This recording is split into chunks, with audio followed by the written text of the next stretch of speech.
Hi,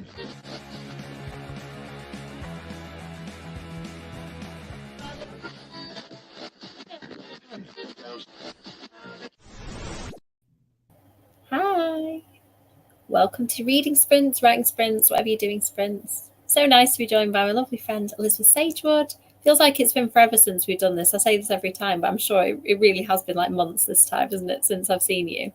Yeah, when was the last? Maybe January? I don't know. It might have even been December.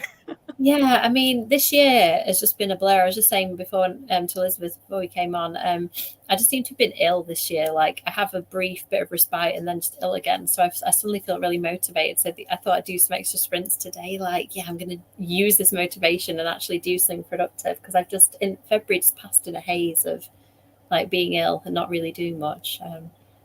So how have you been? Have you read any good things recently? Watched any good things that I need to know about? Yeah, things are really, really good. Apart from being in this awful reading slump still that I've been in, and No. I don't know if it's the caliber of books. I don't know if it's just life. I don't know if it's maybe a little bit of seasonal depression or kind of a combination of everything. But I just feel like I don't know this whole year, kind of like since December, I've just been not getting motivated, and like I read things and I'm not really getting into it, or I'm not like, oh my god, this is a great book. However, the book that I'm reading today right now is fantastic. So I'm hoping that it can lift me out of this, and we have Old School April coming up. Yay. And I'm super excited because I mean, you know, it's a team event, but also like getting into all of those old nostalgic kind of things. It'll be nice too. Yeah, I think I'm in a gear. There's a few things that I feel like I need to read just because I'm working on various writing projects and I'm trying to like broaden what I read to match what I'm writing, if that makes sense. So I'm going to be reading some weird stuff for those, but then I really want to go old school, I think, and read stuff with either set in the 90s, set in the 80s, or that was actually written then. I'm going to really try and gear my TBR around it because it looks really fun. I think I probably did it last year, but sort of dipped into it. But I'm going to really try and like do some of the because there are watch alongs and things too for this one. Yeah. Yeah, and I've got a couple of kind of read the book and watch the movie sort of ideas going on. Like there's one called The Outsiders, and it's super popular. Everybody I feel like has watched it. I haven't read the book or watched the movie, so I feel Neither like have I. yeah, and I'm so excited because it takes place like in a period that I love, and I know it's one of those classics that just kind of skip me by. So I'm really excited for stuff like that, and just doing a lot of the watchathons and the live shows and stuff, and just talking about old school things. I think it's going to be a lot of fun. Yeah, that sounds like it might reinvigorate the reading and stuff. I know what you mean. Like I am reading really slowly at the moment, and I've got quite a lot of time on my hands at the moment due to various work things and like just lulls and as my work tends to come in like lulls and then really frantic, and I'm in a bit of a lull. So you think I'd be reading a lot, but I'm not really. And I think it is the books I'm picking up. Like I'm finding that certain stuff like it isn't kind of surprising me or exciting me. So I picked up a rom-com and I really enjoyed that. And I was like, maybe I just needed a little change. And like I've been reading a lot of similar kinds of things. And I think if I end up reading like accidentally like 2 or 3 witchy books in a row, say, or 2 or 3 thrillers in a row, I get a bit like they're still really good books, but I've just had enough for now. Yeah, and so I'm wanting to reread a little bit because one of my host picks for Old School April is Helter Skelter, and which is one of my favorite books of all time. So I wanted to do kind of a Manson themed video coming up here with like different sources and stuff, because that is one of the things that one of the cases, I guess, that you would say within true crime that I've really been fascinated by. So I'm excited to do that reread because I find it's almost like comforting, and then I know I'm going to enjoy it instead of picking up a new book and then I'm like, I really don't like this. So funny enough, because I started my when did I start the Haunted Victorian? Was it January or December? I started in December. And it's almost like every book that we've read so far hasn't been great. Like this last book that we read, The Bluebeard's Castle, was just terrible. And it was one of those books that it actually infuriated me. So I'm like, when you constantly pick up books that just aren't getting it, like I can kind of understand, I guess, why I'm in a slump. And then in the middle of winter and all of that. So I think it's a combination of everything. I don't know about you, but I tend to feel that when I get to spring, suddenly like a lot of the motivation and the feeling sluggish over winter kind of lifts, and I start to feel like I want to read and I want to write. Writing over winter was a real slog because I had like a really tight deadline for Mina and the Cult, and I don't think I'm super productive like December to February. I don't think is my brain's like peak functioning. Yeah. I think I do go into a bit of a like, I just want to be inside and cozy and not doing anything. Yeah. But we've been watching a lot. I mean, we've been watching a lot of, just our favorites right now. Again, with that kind of comfort thing where it's like my brain is kind of dead. We were talking about that. I've been working a lot of overtime lately and everything, and you just want those comfort sort of things, right? So we're working on our Harry Potter rewatch right now. Kevin and I went through a phase pre-Nathan of either rewatching the Hobbit trilogy, the Lord of the Rings, or Harry Potter, and we'd like rotate between the three. And it's dropped off because we can't just watch TV all day anymore. Over the Christmas week, we'd have off and watch all of those. So I think when he gets old enough, I'm going to like reinstigate these. I think probably Harry Potter first. Problem is, Harry Potter gets scary, doesn't it? Like around after the third one, it gets a little dark. And I think the kids at school went, because I used to be a teacher, like some of them would be really scared of the Dementors too. So they'd get to book 3 and be frightened. So I need to judge when to introduce these books because I know he's going to want more and more. And I don't want to do it too fast because book 1 and 2 find Dementors terrifying,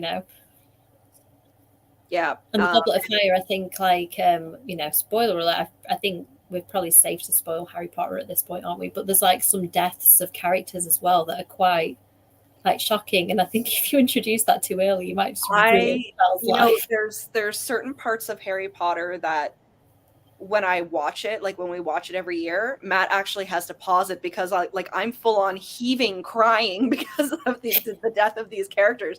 I mean, we've watched it like 100 times. You think I'd be used to it, and I can't. But it's the same with Lord of the Rings too. We actually watch Lord of the Rings and The Hobbit every year during Christmas time.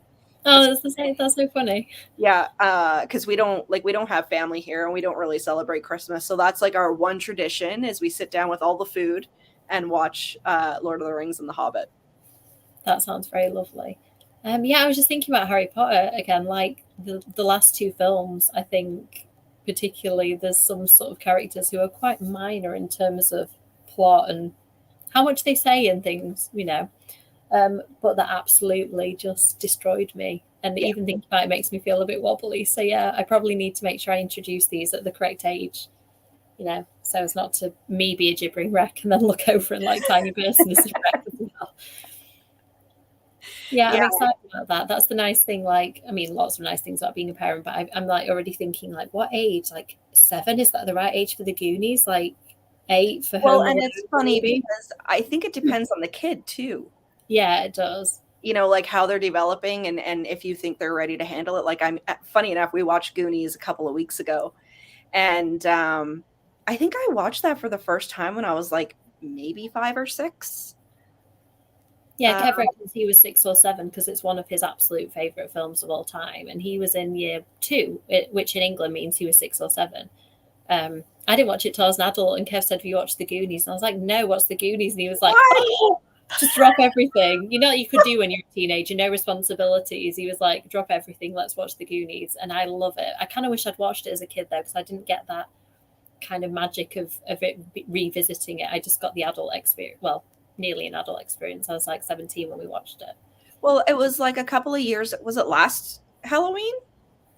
And Matt told me, and it's funny because I always talk about Sam from Trick or Treat, and you see him everywhere at Spirit Halloween and stuff. And he's like, "Oh yeah, there's Sam and everything." So I think I found a copy of Trick or Treat at the thrift store, and I grabbed it. I was like, "When's the last time you watched this?" He's like, "I've never seen it," and I'm like, "What?"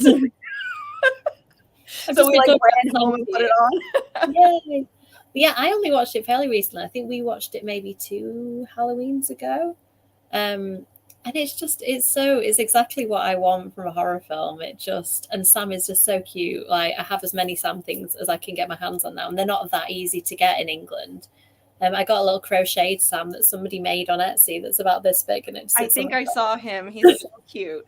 It's amazing. Like, they're always really expensive though. I look and I'm like, can I justify spending like £30 or £40 on another Sam when I've got a bobblehead one and I've got the cuddly one, and I feel like that's probably enough Sams, but I'm a little bit sad about it. Like, if I ever see a good deal, like, did they do a Living Dead Dolls one? Did they do one for him? I don't know, because I'm feeling like that would be an exception to the rule. Like, I would have to have that because they're so cute. I got the Wednesday one, and I've got a bit addicted to them now, and I keep looking on eBay, like, which one do I want next? Yeah. I kind of want the Crow, I think, probably. So can we talk about the Crow for a second? Because assuming you've seen the originals, and I was a diehard Crow fan when I was growing up, and to see what they're doing now with this remake, I'm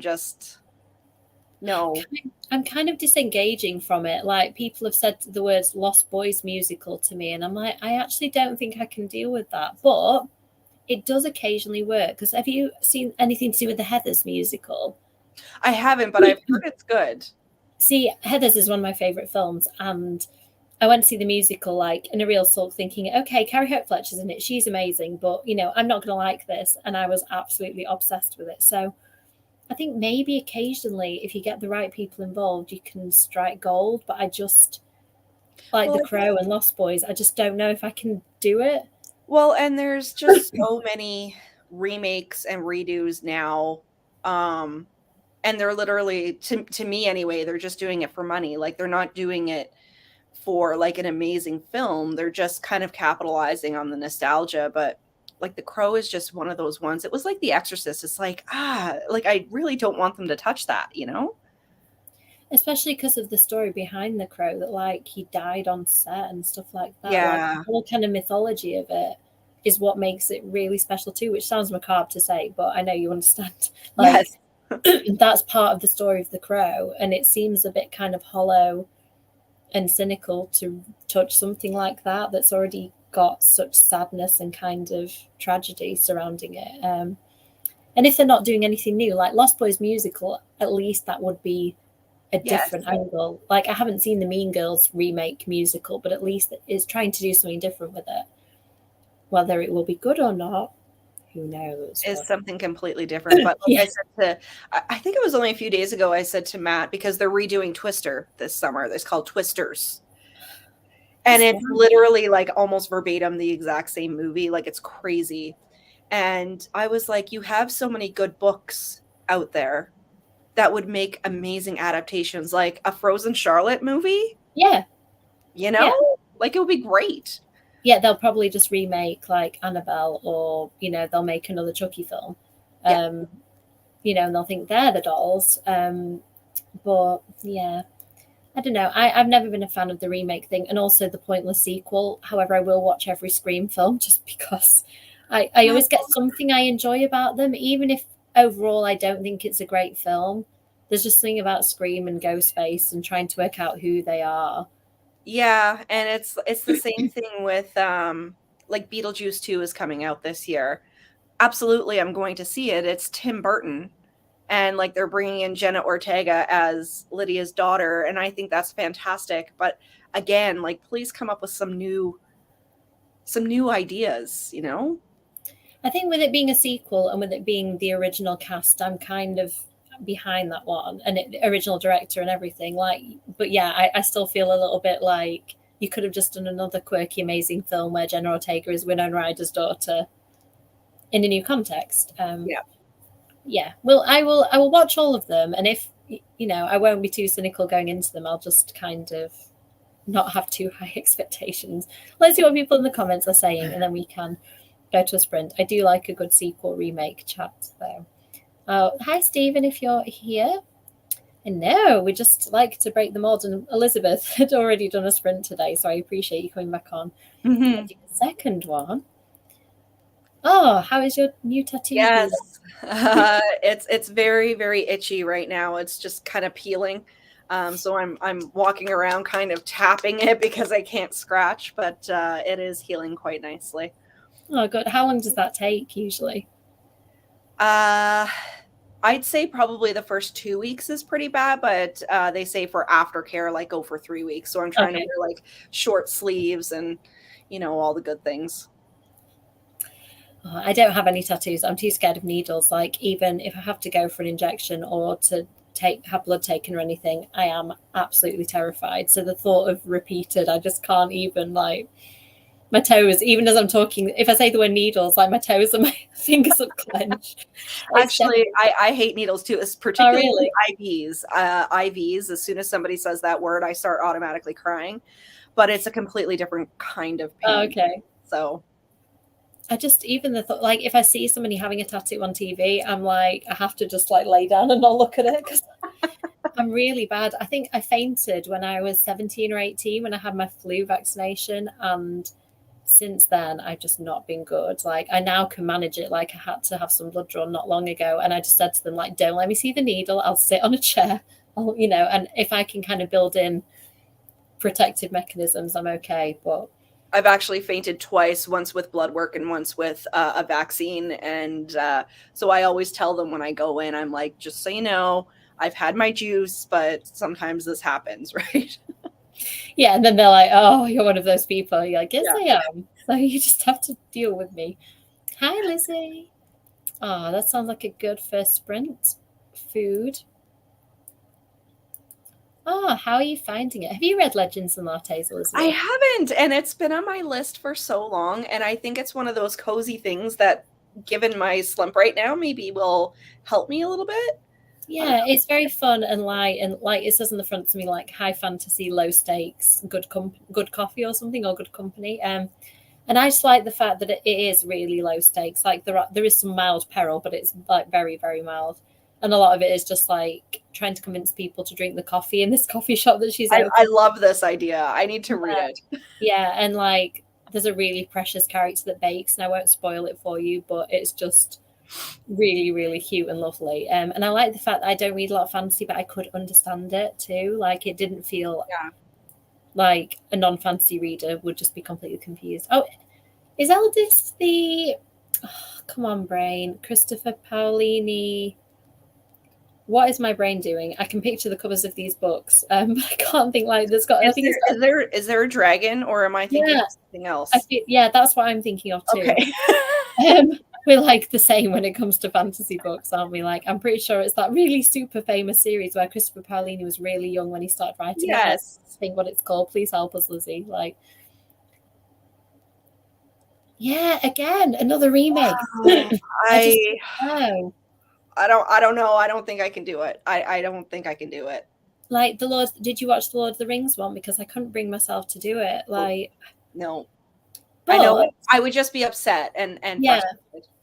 did you listen to the Buffy thing on Audible with the whole cast? No, and funny enough, Ed Lewis was sent me a DM last week actually, and said that he had listened to it and was like, "Oh, I don't really know," but I'm just so like it just I don't know. Fan fiction, I guess this is not technically fan fiction, but it just, again, I think it kind of ruins the original, and then I just get frustrated. So I'm kind of Yeah, on the fence. I don't it's know. all you. It's all you, Buffy. So it doesn't feel like it's touched the original. I did get slightly confused who was like the real version of, say, Giles, and who was like an alternative version. I never am good with alternative universes. I heard about the whole alternative reality sort of Yeah, thing. so I found that a little confusing. However, I did enjoy the story, and James Masters and Juliet Lando was so Mhm. fantastic. It is worth listening to, I think, to hear those two in those characters again. I can imagine, because Drusilla was one of my favorites when I was a kid. Like, I loved her. Well, yeah, and she, without giving too much away, she's an alt. I think she's one of the alternative versions, so I don't think she is the Drusilla that we know. And the Hmm. character goes in quite an interesting direction, like what our Drusilla could have been. And I think I did enjoy it. I thought the story was decent to good, like not absolutely amazing, but to me the cast were amazing, and they'd cast a couple of new people, particularly a young actress in a new character, and I really liked her, and I didn't think a new character would get me like the old one, like the originals. and I won't tell you who is in it from the cast, but there's some nice little cameos that kind of make you really smile as a Buffy fan. You're like, oh, that person. Maybe I will give it a try. I don't know. I'm still, I don't know. It didn't ruin it for me, definitely. It was one of those where I really enjoyed it, and the ending sounded to me like there's going to be more, and my initial reaction was like, yay, there'll be more of this. So that's a good thing, I think. Yeah. Oh, hi, Jane. Yes, I'm glad we're all on the same. Oh, hey, Jackie. Jackie's sprinting all day today, like me. Oh, Jackie, yeah, Beetlejuice is one that I'm cautiously optimistic about because I feel like it's got the right ingredients. Speaking of Beetlejuice, I'm sure they have this in the States too, but it's coming here on Broadway, like the musical. So I'm thinking I might actually go see it. I think that would be fun. I heard a song that explains it, actually. I heard a song on TikTok that was like a Beetlejuice song, and I guessed that it was from a musical, but I didn't investigate. I don't know whether it's come to the UK yet. I'll have to look into that because the song was really good that I heard. It was like Lydia and Beetlejuice kind of, they were like having an argument, and he was trying to get her to say Beetlejuice, and it was really good, actually. Like, I think similar to Heather's, it sounded to me like somebody who understood the source material. Yeah. Hi, Stephen.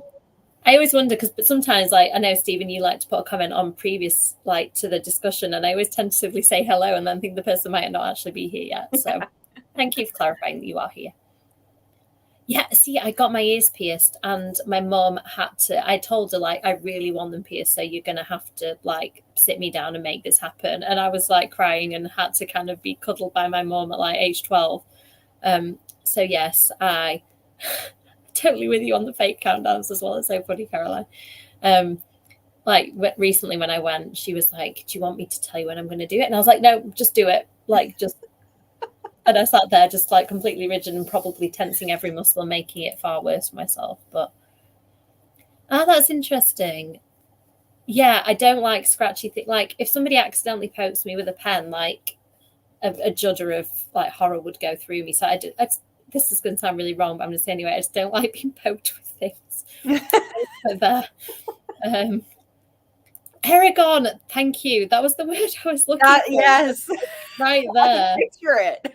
Yeah. See, I knew that I'd like gleaned something just from the book community that I'd obviously not engaged with. I think I did try reading Aragon and I went, oh yeah, this is a fantasy. I don't normally do that. Like, I just kind of struggle. I don't know what it is, fantasy and sci-fi and me. Like, it has to be very specific to get me. Like, usually it's vampires. That's the way that they lure me in. Like, I've just got the second Empire of the Vampire J. Kristoff book, and it's so thick. And it's definitely high fantasy, but I'm like, but vampires, it's in the title, so I am going to read it. Yes, 100%. I'm not going to delve into that anymore because I do realize what I said. But yeah, I know, Caroline, like me sort of only managing to write a book. Here I am at 41 going on 42, and I'm like, oh, I don't have any books written yet. It just depends, doesn't it? Like, he must have had editing help. Like, I can't imagine a 14-year-old like it coming out as like pure book perfection unless he's an absolute genius. Got published in. I'm wondering if there's more to that. I'll let Lizzie finish the thought.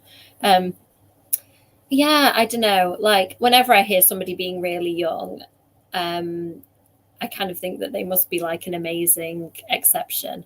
So it got published when he was 19. Mm-hmm. That makes me feel very slightly better. Still though, holy cow. Yeah, I know. Like, I know Frida wrote Ace of Spades when she was at university, so I don't know whether she was in her late teens or early 20s, but thinking of how amazingly that book is done, and like she got a 7-figure deal for it in the States and stuff. It's amazing. I just wasn't ready for that then. Like, I think I'm still learning so much about writing. Like, every new thing I write, I still don't think I've written my best book yet, hopefully. Well, and it's funny because I like to read authors that you kind of go on a journey with them, and you're like, oh, they're starting to mature and they're starting to come into their writing and stuff like that. I like that. Yeah, and I guess, I mean, amazingly, like, people thought that book was great. I bet his writing has only improved over the years. It's probably been exciting for those people who've been watching him from a teenager. I really enjoyed that. It is quite long. I think it's like it's a YA thriller, Where Sleeping Girls Lie, I think it's called. Oh, I've heard of that one, yeah. It's something like 600 pages long, whereas your usual YA thriller would be like 300 to 400 pages. So I Yeah. think some of it felt quite slow burning to me, but I liked the payoff, and I kind of kept invested and interested all the way through. And I'm not normally, it's quite dark academia in tone, and I don't normally read those, but I did enjoy that aspect of it, and it made me think maybe I should read more of that. Right, it is nearly 8 o'clock in the UK. Totally lost track of where it will be for you, Elizabeth. Are we like early afternoon? It's 2. It's 2. Okay, got it. So we're the ones in the UK side will be getting sleepy and incoherent anytime now, and Elizabeth can make fresh and intelligible for us. So normally I do a 40-minute sprint, have a chat, 40-minute sprint, have a chat, and then usually 30-minute one at the end, unless my brain has just completely like start trickling out of my ears. I am going to be doing a little bit of reading on my Kindle, and then eating. Yeah, Kev gave me a bowl of chocolate concrete. Do you have chocolate concrete in Canada? This is the important question. No. I don't even really know how to explain it. It's like a hard chocolate cake that's got lots of sugar on the top. It's a bit like a brownie, but like a harder, crunchier. Sounds fantastic. I need this. It's yummy. I was thinking like, can I post you it? I don't think it would post very well. I think you just get a bag of crumbs, which would, be chocolate crumbs, delicious. But yeah, so I'm going to be reading, balancing that on my knee and eating, and then doing a bit of my freelance writing, not my actual own writing. So I'm not going to tell you anything about it, everyone, I'm afraid. It's like a private client, so I don't discuss their stuff online. So what did you say you were reading, Elizabeth, that you said was brilliant? I'm reading a Darcy Coates right now. It's called House of Shadows, and it's really good. And it's not one of her modern books. It takes place kind of early 20th, late 19th century, cool. And it's all of the Gothic that I want. So I'm going to throw that on, and I'm still scanning in books in my bookshelf app. Cool. Well, I have really enjoyed the Darcy Coates books. In fact, just today somebody posted about one, and I was like, I need another Darcy Coates. I've read 2, and one I really, really love, The Haunting of Ashburn House. Yes. The Haunting of Lee Harker I thought was decent, but I guess the twist too early. I DNF'd that one, actually. Yeah. The writing style wasn't hitting me. Yeah, I think because I knew where it was going and I kept like waiting. I don't know whether I actually DNF'd it in the end. I just didn't feel pulled in. Like Haunting of Ashburn House like was great, and I was really like flying through that book. Hello. We are just about to go to our first sprint, so you've arrived at a good time. So I'm going to pop the 40-minute timer on. So let us know in the comments what you were getting up to and reading, and Elizabeth and I will see you in 40 minutes.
Don't rush or worry about the supply work. Well, I need to think about whether it does make sense to me to do my own do your own DB DBS. check, get your CV ready, and then we'll sort it so September's perfect. Whether you get any boosted bonus ones in before September, that's fine. But if not, Yeah, I think that's probably the best method.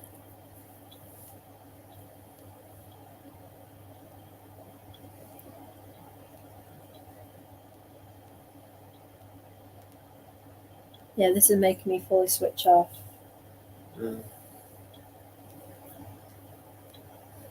Too much information.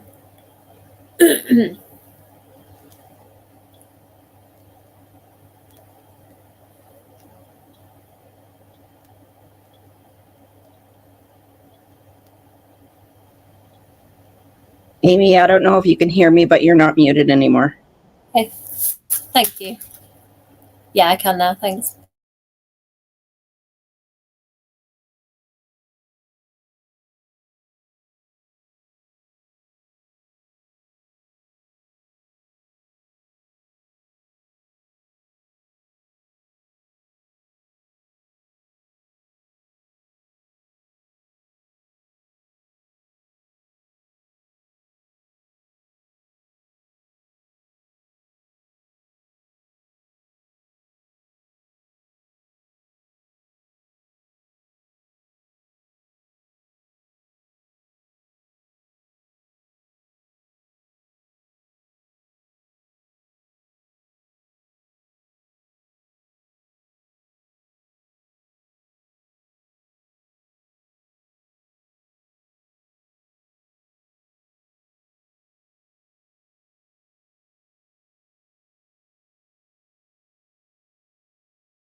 As usual, the kitty totally catches me off guard.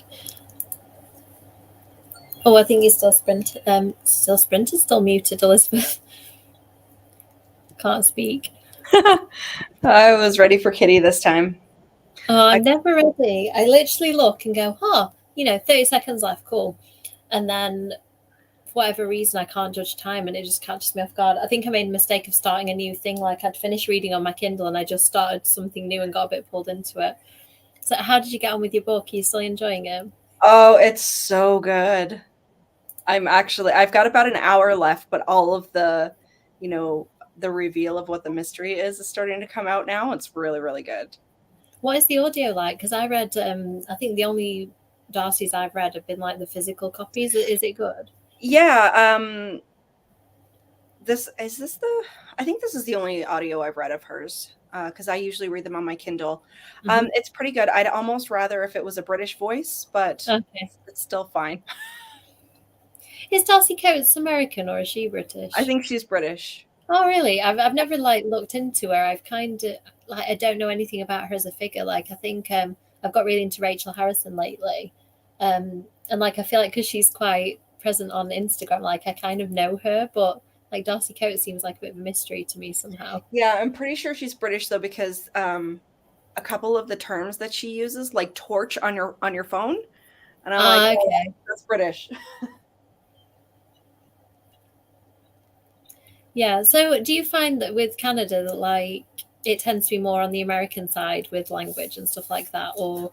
Depends on where you are. So out west is more American, and the Maritimes is still, where I'm from in Newfoundland, is still quite traditionally British. Okay, that's interesting. Because I find that stuff like that, I know that flashlight is torch, and I think I know the American stuff like pants, as trousers. But none of it comes naturally in my speech. I stick really British. Apart from movies, for some reason, I prefer calling the movies to films. I did that in my books. I call the movies, and I tried, but I'm no, I'm British all the way through. I need to be British, and putting film just felt so weird. Speaking of, because we were talking about Harry Potter a little while ago, the fact that they had to change the name of the first movie just really upset me. Was it Sorcerer's Stone, the first one? They were like, it's not a philosopher. That's going to confuse people, so we have to change it to sorcerer. Because that's not more confusing when they go into the book. And he's right. And then I know the Joseph Delaney series, because in England it's the Spook's Apprentice, and out here it's the Last Apprentice. Yeah, because I think spook has some there's racial connotations there. Yeah. But in the book he's still called the Spook, so it's I don't know. Yeah, you'd think if they were going to go there and change it, that they would just change it all. Because I had a friend who had a similar thing. I think she'd called something like an alliterative name, and it was like a spook something. And a sensitivity reader or an editor had pointed out the connotations of that, so she just changed it to something else. And I think if that comes out at the editing stage, it's easier. I guess maybe the book had come out and then they just changed the title. I don't know. It's weird. Just leave it. Well, it's difficult, isn't it? Because I think in modern society, people are really worried that their book's going to get cancelled because of something that they just didn't know. My friend told me that the word uppity had connotations to do with slavery, and I had no idea. And I looked it up. That's a first for me. Yeah, and because I think it was a term used to apply, that white people would apply to slaves and say that they weren't acting like slaves. And as I was reading about the history of this, I was really shocked. And it was in an early draft, and luckily she caught it. But I think you can't know the meaning of every word and the history of every word, especially because things are different in different parts of the world, right? So, there's a bit of education that comes with that, right? So it's just no, this is not the meaning behind the use of this term, where the author is from. So, I mean, I can kind of see both sides. Yeah, I think as an author, I do my best, and I can't research the etymology of every word I use, but if anything seems like it might be controversial, I try and look it up, and I do use sensitivity readers for things that are outside my experience. But I think I would just apologize and own it. If somebody pointed something out to me publicly and said, this is, wrong, or this is based in this, I think I would just... It's just an education piece, right? Because we're all learning and growing, and I learn about different things, especially here in Canada. A lot of terms might have Indigenous connotations to it. Yeah. Yeah. And I'm still learning. I'm like, oh crap, like I had no idea. So, you just kind of move on and don't use it anymore. Yeah, and I would have no idea about that. Like, I think my knowledge of Canadian history is zero. It's just what I picked up when I was on holiday there, basically. Because I know there was a thing in the UK years ago about like spirit animals, and then people said that actually this is a thing in terms of Native American culture. Well, and it's like part of religious practice. So like for someone like me to say, oh, I have a spirit animal is really not something people do. And that's the thing, like it becomes it. I picked up pretty quickly that, and it never rang right to me when I heard people saying it. I knew that it wasn't right, but I didn't know why. And then when I like started reading the online discourse about it, I thought, oh, that's why. Yeah. So you can get pulled into stuff just because it becomes the way everybody's talking, and if you don't realize, you can kind of get a bit unstuck. Like I remember when we read Marked, the PC and Kristen Cass book. I think that delved into some like indigenous. That was there was a few instances in there where it was just it didn't age well, the kind of terminology that they were using. And I mean, to me, like when I read say a Christopher Pike or something like that's from the early 90s, and I think they would actually use like the R word slur in it at times, and you're just like, oh, but it's from that time period. I mean, we grew up in that time period. But with the what was it, the House of Night series? Yeah. Like that was, what was that, around 2010s? Yeah, it was later than the Twilight ones and things. And I know that the authors, I don't know what they've edited because I've not seen the ebook versions. Yes, but I think somebody commented on one of our posts saying that we're actually going back and changing it. So yeah, and it's really good, isn't it, that the authors have obviously become aware and are making changes. And then I guess when the print editions get reprinted, they'll presumably it gets added to the print version too. So it's good, isn't it, that publishers are willing if something, because I think thinking can move on, like with the R word. I'm just trying to think, like, was there a time when that was considered common usage? I think I knew that wasn't a nice word even then, but people were using it as part of their common way that they talked. But things can change, and like terms, like I'm just thinking of some current terminology just didn't exist in the 90s, like ways that people refer to each other and themselves. So I think as language moves on, if publishers are willing to kind of get with the times and make changes, then that's really good, because some publishers will just go, no, that would cost too much money, we're not doing that. It's interesting. I don't remember how we got on that subject, but another thing that really interests me, like we've gone from remakes to language. Hi. Harry Potter. Harry Potter was the bridge. That was it. Harry Potter can bridge you into many different discussions. Yes. Oh, excellent. I haven't read much of that series. I read the first one and enjoyed it, but it's fantasy, so I've tended to veer towards different V. Schwab books. How about you? Have you read many Victoria Schwab books? No, I haven't read any actually, and they're so popular that I'm surprised, even when I first started getting back into reading, in say 2019, 2020, that I didn't get into any of those ones. But I think I'm the same as you, kind of fantasy sci-fi is sort of I'm not really sure. I think you would really like the Cassidy Blake ones, which are middle grade, but they kind of read like upper middle grade. And she can see ghosts, and her parents are ghost hunters, and they're kind of the TV glamorous type ghost hunters. So they'll go somewhere super haunted, like say, I think they do Edinburgh, Paris, and New Orleans. And she's like, she can see the real ghosts, and she can kind of pierce the veil and go into sort of a ghostly world. And I really enjoyed those because they delved in to the mythology of each place, and they're all places that I've been to and I'm really interested in. So like Edinburgh, it was going into like the history of different ghost stories. I like that. Yeah, I like the sound of that for sure. Yeah, I think you would really like them. Like New Orleans, it kind of leads into, because at first when I saw that she was doing a New Orleans book similar time to mine, I was like, oh no, we're going to use all the same stories.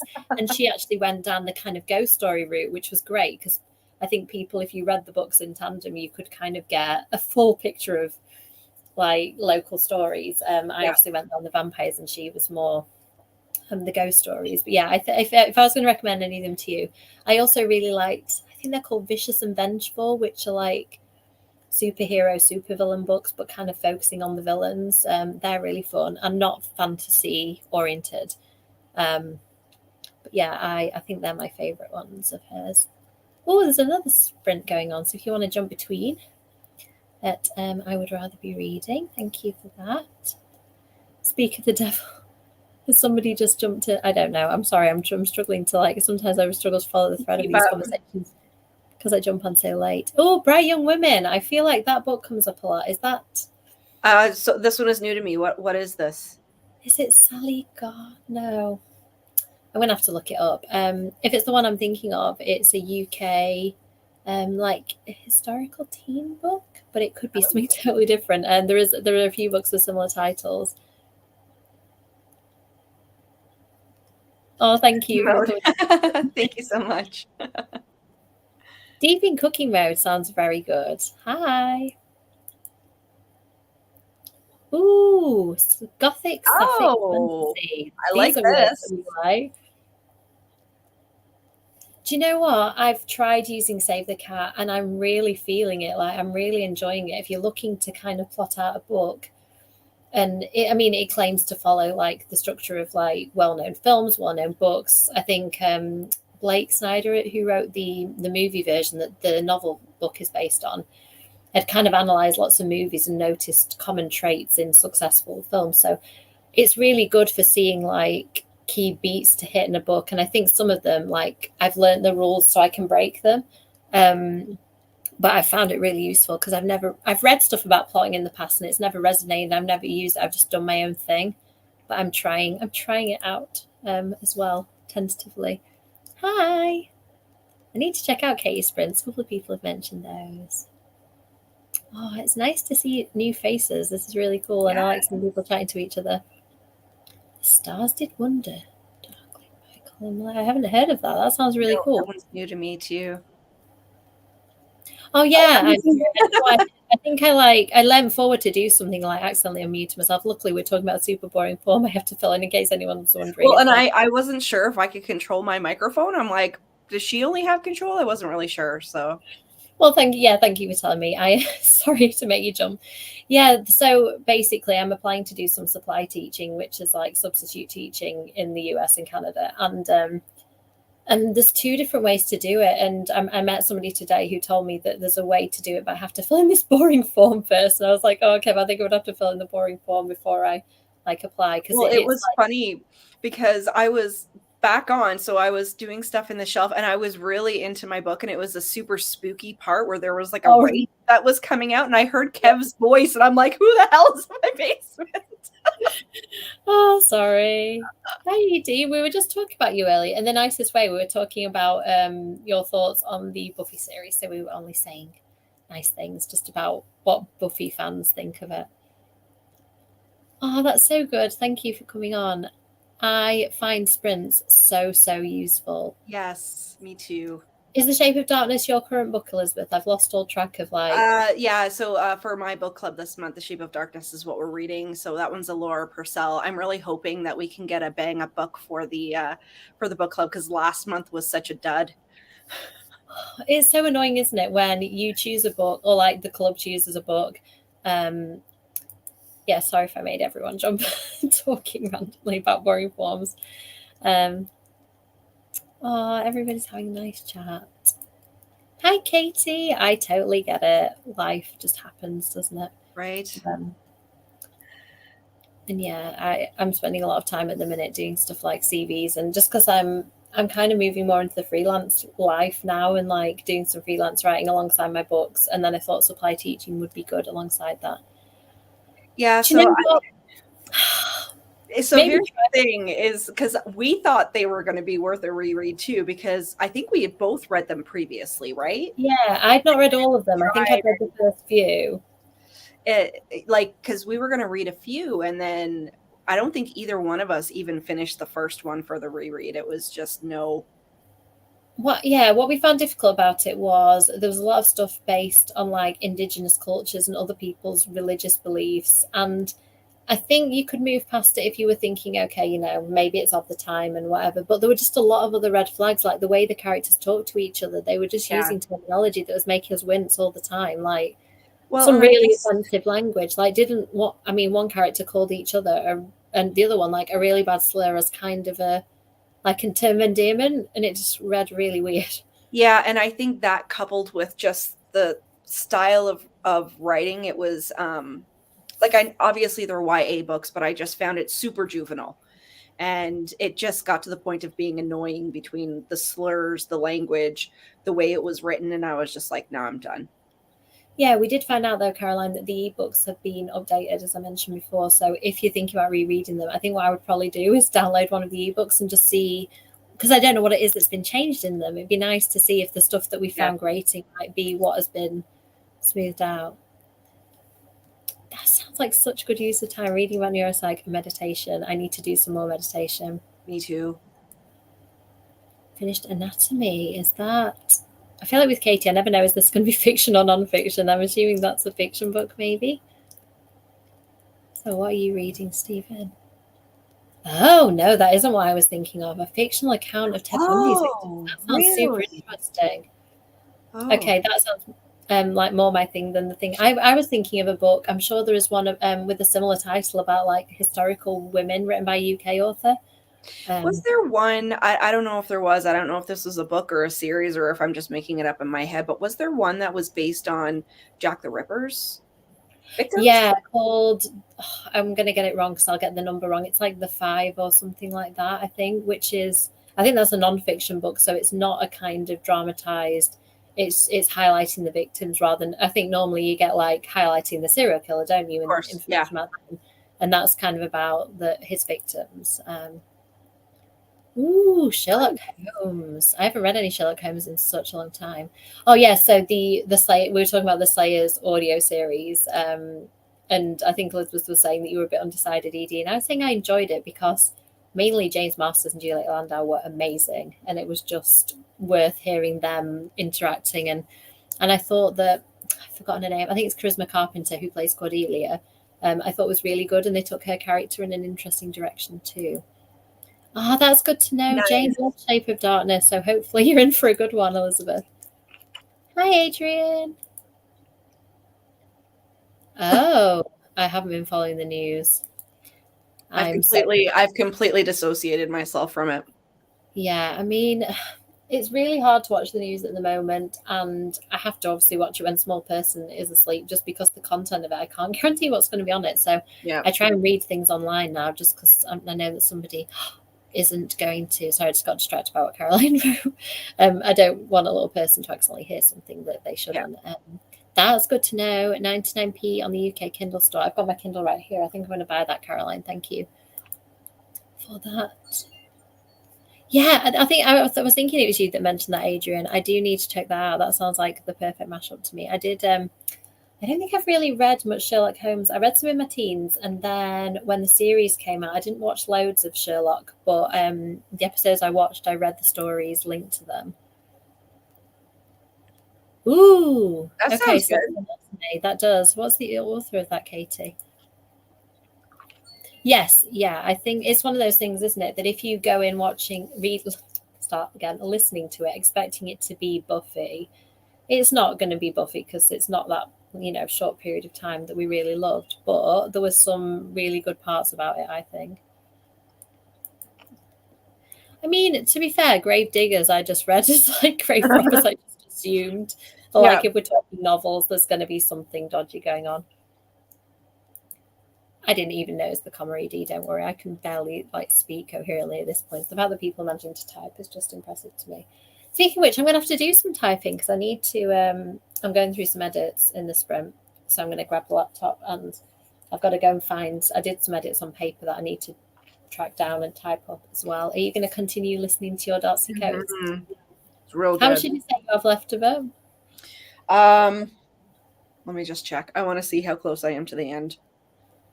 I've got an hour, so I should be able to get it done. Excellent. During here, if we do the 3 rounds. Yeah, I think we should do. I'm feeling awake enough, I think. Okay. I mean, I'm really tired at the moment because I've been ill. I'm never energetic, particularly in the evenings anyway, but at the moment especially I'm flagging a little. Okay, I've marked where we're up to in the comments. Let's go and do another 40-minute sprint and we will see you afterwards.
Oh, once again, not ready.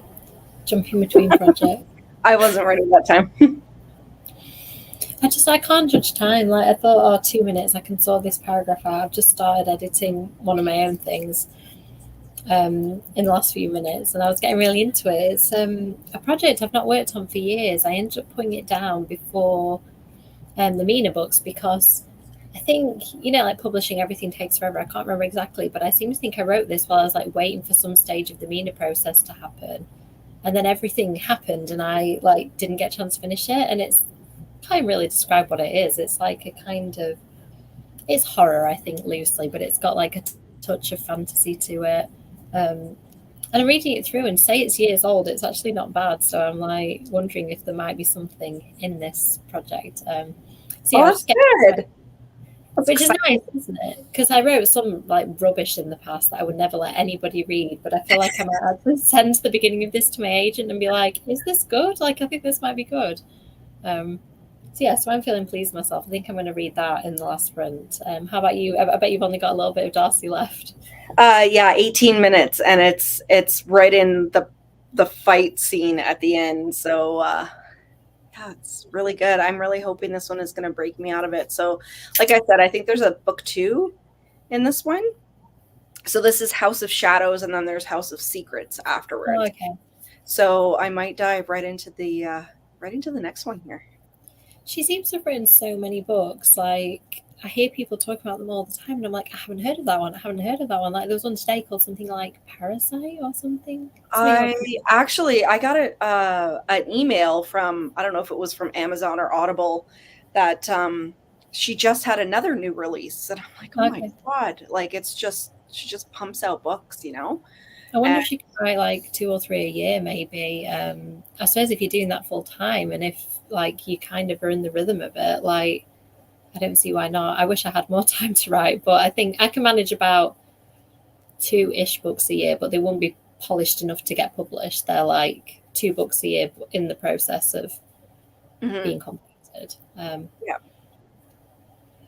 Oh, I'm glad you're enjoying that. Hopefully that will be the one. Like, and if you can go straight into the sequel, and that one like pulls you in and keeps it gets me into the groove. And like I said, we're right on the eve of Old School April. So between the two of it, I'm hoping that gets me into the groove, because the Goodreads goals they don't really mean anything, but I am behind where I would like to be.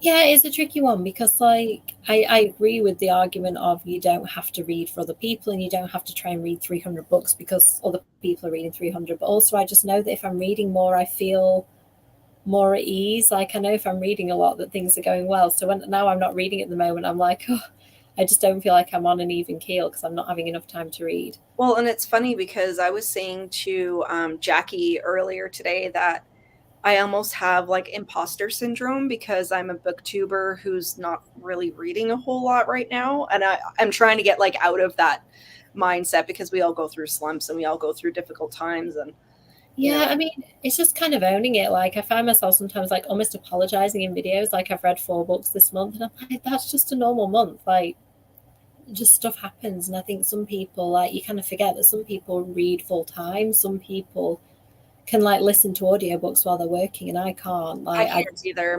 My job doesn't allow me to. I wish I had a job that I could, but yeah, I mean, like I know some people at my work like are designers and they are doing like really visual designs a lot of the time, so they can listen to stuff that is like, whereas I'm writing all the time, I can't listen to other people's words when I'm writing my own words. So yeah, I think some jobs like don't allow it, and then some jobs you physically can't. Like I physically couldn't process what I'm listening to and what I'm writing at the same time. No.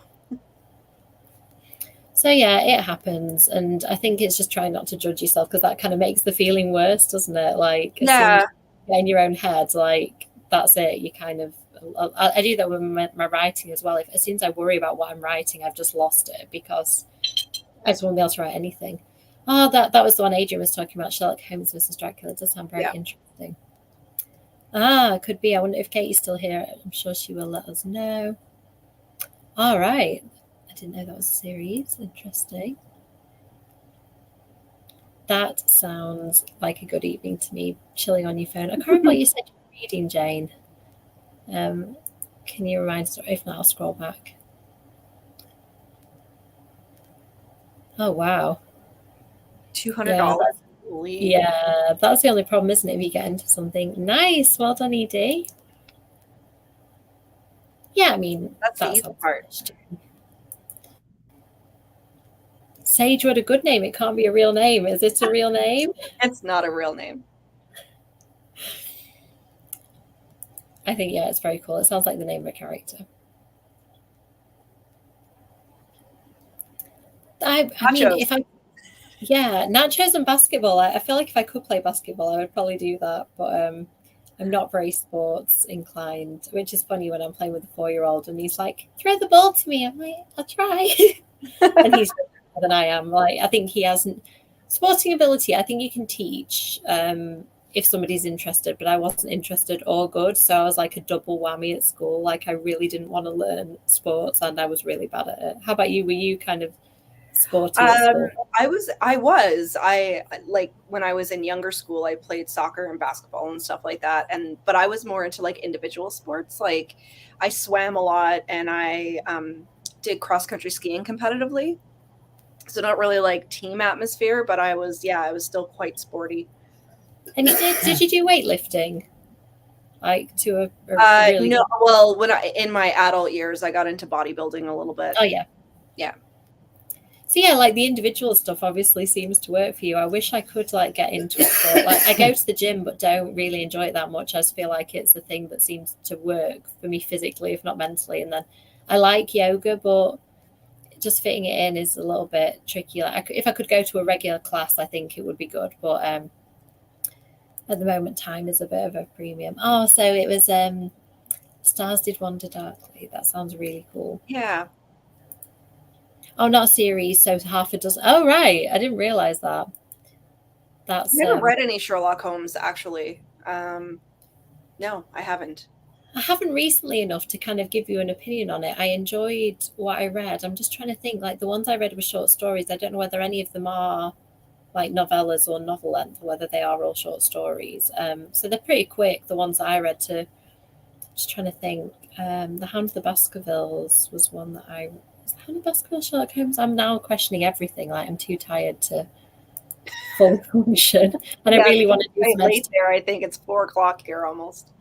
Yeah, it's like nearly 10 p.m. And I really do want to do this bit of editing just because I've started reading this story and I'm enjoying it. And like, you don't often, when you like writing for publication, you don't get time to leave it in between. Like I'll write stuff for UClan and then have to send it to them immediately. So I can read it through, but I don't get like that time, that a bit of distance. So because I've had a few years away from this, I'm trying to make the most of it and like read it with fresh eyes. And it was really fun. I don't think I could do it again because I don't know, like I said, I'm just at a weird point where I'm waiting for some stuff to come through and like I've got time to work on new projects. So of course I'm panicking rather than actually starting a new project. I'm like, which one do I start? Because there's 3 things I could start and I'm like, I don't know which one to do. So I think this might be the one, unless my agent reads it and goes, it's rubbish. No. So we'll see. I'm going to try and send her it this week, so at least that should help me make a decision. I sent her 2 pictures last week. I'll have to tell you about one of them in particular, Elizabeth. Was inspired by something we talked about. Ooh. So I'll let you know afterwards what that is. So if that ever gets published, I will give you a nod in the acknowledgements because I wouldn't have had the idea if not for you. And the people I've told about it are like, oh, that's good. I'm like, well, I did come up with it myself, but it was just something you said like sparked. Oh, I'm intrigued now. Yeah, you're going to have to get that published. Yeah, I will. I'll tell you about it afterwards. I don't, because I would talk about it publicly, but I have this weird thing that I don't like put ideas out into the public domain until I've figured out what they are. Like, no, I can understand that. Yeah. Until a book is announced, it doesn't feel real to me. So like, I've got something that is waiting, kind of, to be announced, and I won't talk about it until, even though it's a done deal, I won't mention it. Just because I don't know, is it like a superstition thing? Like it's not real until it's announced. I don't know what it is, but it just feels weird. So sorry, anybody who wants me to talk publicly. Like I just don't. I only talk to individual people about it. I can't cope with public discussion of ideas. So 4 full-length books. Oh, wow. Thank you, Adrian. I'm glad you're here because I know I've got this vague memory of like lots of short stories. I didn't know if any of them were actually full length or not, so that's really good to know. Okay, so I've changed the kitty to 30 minutes just because I can't ever cope with a really long sprint at the end. I'm going to go and edit my thing that I've just started working on. You're going to finish Darcy Coates and let us know how it is. So which one is this? I've totally forgotten the name. I know you said it a few times. House of Shadows. House of Shadows. So maybe, I wonder if you'll have downloaded the second one by the time you come back onto the sprint. It will be decided when this 15 minutes will probably tell you whether you need to read the next one next. Yeah. So crossing my fingers for you that you're smiling by the time we see you next and not really disappointed. I hope so. I'm sure Darcy Coates can pull off a great She's not going to let me down. I know she's not. No. So we'll see you in 30 minutes.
Hello. That was it. Last sprint. Didn't realize how dark it was. Fine. Kev's just turned off one of the other lights in here as well, so it's just gone a bit darker. Oh God, I've just been laying in a bed upstairs, hence me looking like I've been laying in a bed upstairs because woke up and of course he needed a cuddle and I had to get into his tiny little bed to deliver said cuddle because no other cuddle will do. He's so funny. He was just saying I said I'll be up in a few minutes. He said no, come back in 1 hour. I was like, okay. I come back in an hour. 4-year-olds just have this clear sense of what they want, and generally it's the opposite of what you've asked for. Yeah, it's all good. So I was up there quite a bit. How did you get on? Did you finish your book? I did. Was it good? It was so good. Oh, good. Have you downloaded the next one? Yep. Awesome. I'm so pleased. Hopefully this just breaks that little kind of I'm hoping so. And I mean, as far as Darcy Coates books go, actually, a couple of my patrons and people that come on my Sunday morning sprints have asked me to do a Darcy Coates video with kind of where to start and, what's good, what's not so good, whatever. So I'm going to be doing that coming up here. But as far as Darcy Coates books go, this one is up there. So I really enjoy this. So I'm hoping the sequel is going to be just as good. Excellent. That's what I think I need to do. Like, rather than read all of them, because like I said, The Haunting of Lee Harker I didn't like as much. But I really love The Haunting of Ashburn House. So I feel like I kind of need to navigate through. Like, I quite like the look of, is the one called something like The Whispering Dead, and it's got quite a brightly coloured cover. Are they YA one? Like, I feel like she's written some YA, hasn't she? I wouldn't put in that in the YA genre. I think it's still adult, but that's the Gravedigger or Gravekeeper series, and the fourth one just came out not long ago. Haven't read the fourth one yet. I did read the other three, and they're really, really good. It's a little bit of a slow burn at the beginning, but she takes her time in kind of weaving this story, and then by the second and third books, you're right in there. It's actually quite good. Yeah, those just really appealed to me. I think the titles and the cover and like the overarching name. They're very pretty. Yeah. I don't know much about them apart from that, but often that's enough for me. Like I did a haul earlier and I was like, this book is called I Feed Her to the Beast and the Beast is Me. And the cover is beautiful. It's like a beautiful woman, like looks like she's rising out of water or something. And that's all I needed to see, like beautiful cover, creepy title. And I was like, I don't even know what this book is about. I think I literally just saw the cover in Waterstones, picked it up, and that was it. Yeah, done. It's going on my shelf. Yeah, exactly. Like I try and explain this to Kev because he doesn't understand like the flood of books that arrives. And I do tell him like I haven't paid for some of them. Like some are sent by publishers, but I don't think he gets that like collecting books is a different hobby from reading books. Yes. Like I want to own all the Darcy Coates books. It may take me 5 years to read them, but I want to own them. Like that's a different desire, I think. That's like some of my vintage collectibles. And Matt's like, oh, another book that you spent, however much money on that you're not going to read. I'm like, no, you can't open that. I need to find a reader copy. Like the folio, I've started buying the Folio Society Stephen King books. Yeah. And I think they cost something like £60 or £70 each. So I buy them in the sale. Like as one goes on sale, I quickly buy it. Yeah. And Kev was like, oh, so you're going to read that one? I was like, no, on the shelf. I'll occasionally slide it out of the slipcase, look at it, maybe smell it, flick through it, and then put it back quickly. Check that I didn't get anything on it. Different hobbies, collect versus read. Yeah. Oh, long chapters, honestly. I find it really difficult if a chapter in a book is long. Really good. I'm not a fan of long chapters. I like shorter chapters, I have to say. If there's page breaks within a long chapter, that's okay. Like where you get the little stars or whatever. As long as I've got something to aim for when I'm reading. So I'm not one of those people who reads for hours and hours. Like I tend to read for short bursts, and I like a bit that I can aim for. Oh, okay. Yeah, I guess playing on basketball on your own is maybe not quite as fun. Oh, yes. It's really, really good. I think we were talking about this on my sprints too. Definitely please pick this one up. It's real good. Oh, is that a new prequel? Yes. So the first Omen, I think it's April or May that it's coming out. Awesome. I'm quite excited about it.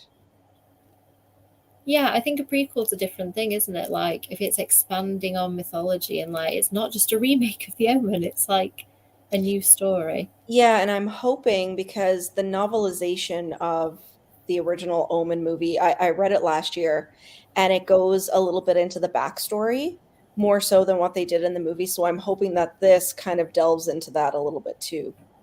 That's cool. It'd be interesting if the two marry up, because they don't always, do they? I mean, the person who made this film might not have even read the novelization. So yeah, I'd like to think that if I was doing something like that, I'd want to expose myself to all the lore. But I suppose some people might not want to, because they might want to like reinvent like their own, like, you know, the Buffyverse stuff. Like some of it is considered canon by Disney, who own it, and some of it kind of isn't. So yeah, it's interesting.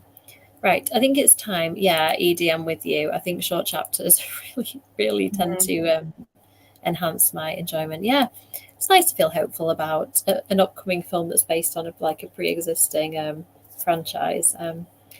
We've delved into some subjects tonight. It's been lovely to talk to you as usual. Yes. I'm afraid I'm going to quickly tell Elizabeth some secrets after this, and then I'm going to go up and put the person to bed. But so thank you, everybody. It's been lovely. I'm going to do this again on a Sunday, I think. It's been a really good chat. Lots of people in the comments, which always makes it feel really nice. And I'm excited about my new projects. That's good. Like, I haven't known what to write. I think this is going to be it. Oh, was the Omen based on the book? So the way I've heard it is that the movie came out first and the book is a novelization, but maybe I have that wrong. I mean, you never know with these things. It could be that, like, depending on the order that they came out, sometimes like a book can be published first, but it was actually written after. Like, there was a weird thing with, I remember when they were making Scott Pilgrim, like the person involved with the comics was involved with making the film, and like they ended up, I don't know if they went slightly different in the storyline, because like the two things were being developed kind of at the same time, and like one just ended up coming out for the other. You never know like what's going on in the background. Oh, yes. Thank you. It's been really lovely. I hope you'll come back. New people, it's lovely to see new faces, and old faces sounds wrong, but you know what I mean. Yes. Sprints before. Thanks, everyone. Hopefully I'll see you soon. I'm going to be doing quite a few sprints, because now that I've got a new project, I really want to get into it. Definitely Thursdays, probably Sundays now. This has felt like a good vibe, and then maybe another night thrown in every now and again. So thanks, everyone. Hope I'll see you soon. Bye.